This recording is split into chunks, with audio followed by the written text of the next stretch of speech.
I call the Honourable Leanne Dalzell. Mr Speaker, I want to remind this House why the legislation that we are debating today hasn't actually lived up to the expectation that was made of it, or made of this present government, when the legislation was originally debated and passed through this House in 2005, as my colleague Andrew Little has described. And he quite rightly highlighted the fact that successive governments, so both Labor and National, made the political decision that paying out significant compensation to prisoners for their treatment while in prison is unacceptable to a significant proportion of the public and could affect confidence in the justice system. And that was the basis for the legislative change that Labor brought into effect in 2005. We introduced the original Act to further reduce the likelihood that prisoners would be awarded compensation for rights breaches during their incarceration, but the sunset clauses were put in there for very good reason. They were included to limit the application to claims arising from the BMR, which we've had described, and which nobody in this House would describe as being on the side of criminals. Actually, it's being on the side of the proper treatment of incarcerated prisoners, as has been quite rightly pointed out, is not something that anyone, any member of this House could stand and possibly say that they would find acceptable. And I want to talk about the Convention Against Torture and also the Crimes of Torture Act that we have passed in this Parliament as well, and our commitment to that. Sunset clauses were really to look at that BMR situation, to make sure that any applications that were being dealt with under that could actually be dealt with, and to also allow time for an independent prisons complaints body to be established.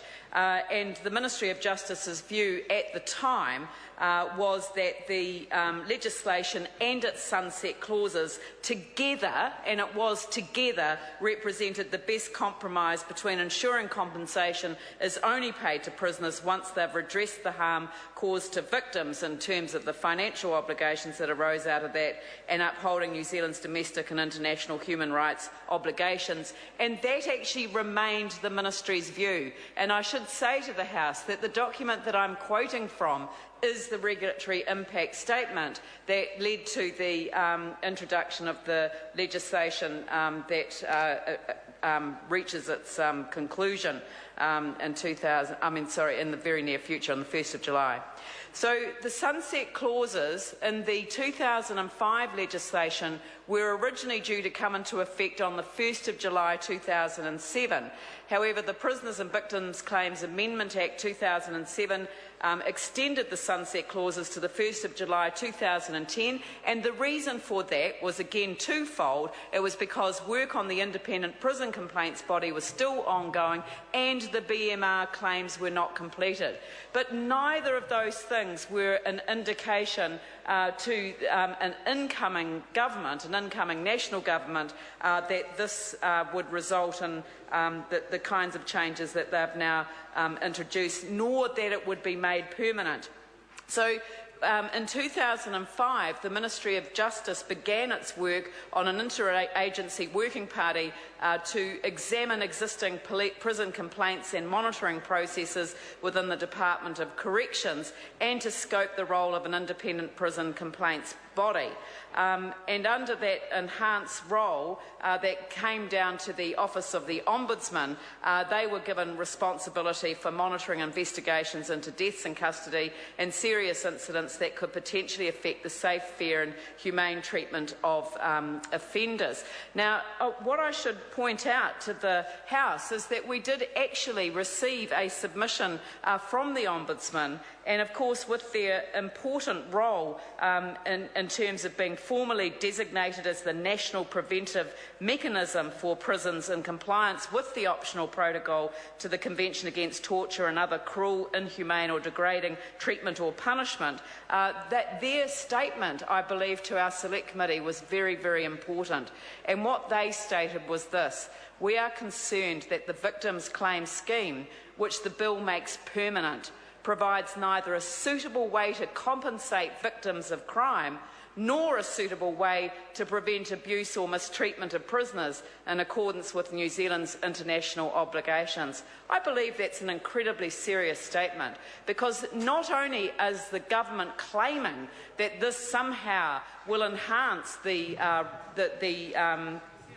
rights of victims, but that it is in accordance with our international obligations. The Ombudsman, who has this very important role in terms of oversight of our prison service, says the exact opposite. And I want to remind this House again, as I did in the second reading, of a document that was drawn to our attention by the Sensible Sentencing Trust. And I believe that they raised an exceptionally sensible point that every member of this House should be aware of. And that is that they discovered that there was a victims of crime in the adult criminal justice system, a stocktake of the literature. Where did they find this stocktake of the literature, and what did it find? Well, they found it on the Ministry of Justice website, because the Ministry of Justice has been doing this work on the victims of crime. And what did they find were the guiding principles for providing effective service and support to the victims of crime. They were respectful and confidential treatment. Available research shows while outcomes are important to victims, e.g. reparation convictions, consistent with the concept of procedural justice, the manner in which victims are treated is more important. That's what the literature said. Individualised response and flexible services. There is strong evidence that people are affected differently by crime. Services allocated purely by crime type or victim type are likely to miss other victims with significant needs. Assessment must ensure individual needs are identified, and services need to be sufficiently flexible to provide individualised response. A range of service options should be offered so that individual preferences can be catered for. It goes on about services being accessible, the provision of right information at the right time in the right format, delivered by experienced, knowledgeable, well-trained, empathetic staff, consistent, high-quality services and support, integrated service provision, end-to-end individualised support and accountable services. The Sensible Sentencing Trust said this is what victims are asking for.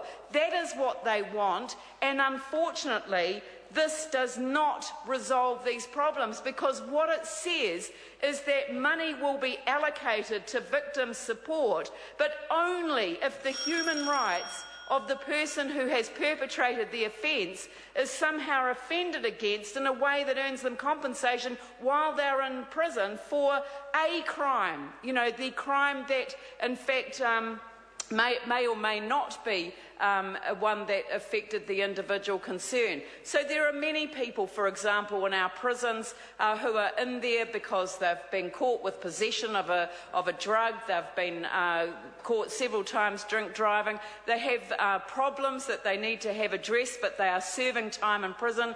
In many respects, they are the victimless crimes where nobody else has actually been harmed in the process of them committing what is an offence.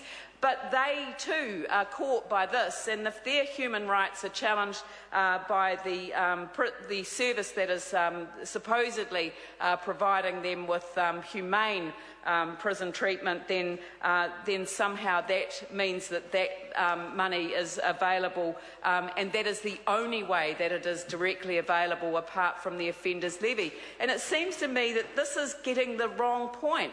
If we are going to hold people accountable for meeting those financial obligations, then surely it means that we should be looking at more productive ways and more, I believe, important ways of holding people to account for their actions. If we are to ensure that people take responsibility for their actions, then surely it's not only if they have been in this situation, but if they have a windfall like a lotto win or something like that, All of these things were supposed to be looked at when we actually allowed for the sunset provision to take place. So I think that the government has really done a great disservice both to the victims of crime and to our international standing. I call David Clendon. Thank you, Mr. Speaker. Mr. Speaker, it's never a happy